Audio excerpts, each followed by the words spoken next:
Spectrum Mobile. Call, click, or visit a store today. NBC Sports, home of the Olympic Games, the NHL, the PGA Tour, Premier League, and Primetime's #1 show, Sunday Night Football, only on NBC. Means more, it's December football, and the first Sunday night of December takes us to the home of the defending champs. Unlike last Sunday, Denver has a true quarterback to play this one. Drew Lock is back for the Broncos. They visit the quarterback, Patrick Mahomes, and the 10-1 Chiefs, who are in the playoffs with a win tonight. It's Arrowhead, it's Denver, it's Kansas City coming up for you on Sunday Night Football. And as always, for the main course, the appetizer, Football Night in America. All right, one gang's all here. Mike Tirico, Tony Dungy, Chris Sims, Rodney Harrison. We have room for one more eligible receiver on the show, in addition to Mike Florio. We'll tell you who that is in a minute. It's a surprise, and you're going to love seeing him and hearing him. First, the best thing that we saw of really an hour from 3 to 4 Eastern time, that was the best hour of football we've had for excitement all year. What was the best thing for you in the early window? The Cleveland Browns. It's official. I believe Lynn. Okay, it is. I mean, all that talk about, can Cleveland beat a real playoff team? Can they rise up to the challenge and beat some of the more quality teams of football? Baker Mayfield was phenomenal today. 4 touchdown passes, right? Yeah, for me it was the Raiders. And the Raiders had Darren Waller, right? Yeah, Darren Waller did an excellent job today. Henry Ruggs, their young rookie wide receiver, he had a fumble, came back, game-winning touchdown.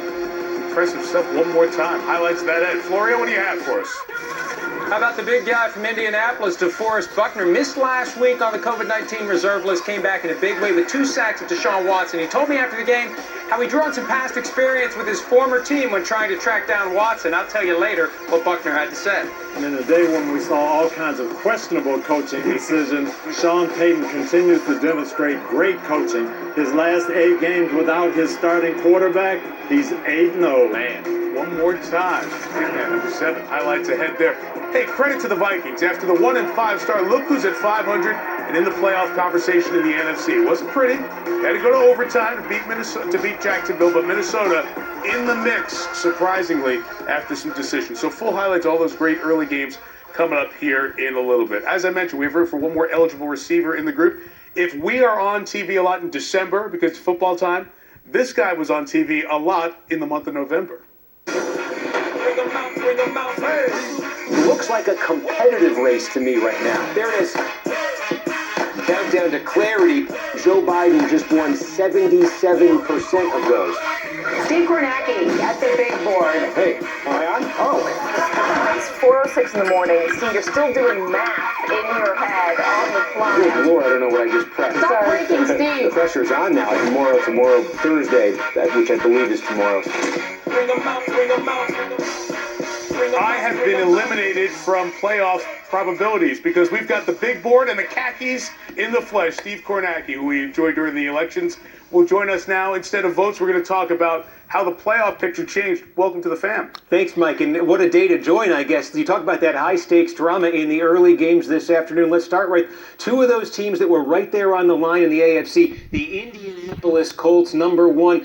They were up against it late in this game. You saw Houston had a chance to go in and beat the Colts. Had that happened, the Colts' playoff chances right now might be somewhere in the 30s. Instead, they came into today with a 56% shot of making the playoffs. They come out of today by hanging on with a better than 60% shot of making the playoffs. Remember, they were in the final spot coming into today. Talking about, speaking of late game heroics, what about the Raiders against the Jets this afternoon? The Raiders came into today with a 47% shot. Now, they took care of business in the end with that miracle. It gets them to a 49% shot of making the playoffs. So not a big difference by winning, but really what this means for the Raiders is it averted catastrophe, because had they lost, had they not pulled it out in the final seconds, they'd be looking at something like a 10 or 15% shot of making the playoffs. Instead, they are very much in the mix, and it really sets the stage for next week when you can see it. Next up for the Raiders, they play the Colts. The Colts play the Raiders. Those two teams go head-to-head last week. They are sitting right there on the line in the AFC right now when it comes to making the playoffs and not making the playoffs.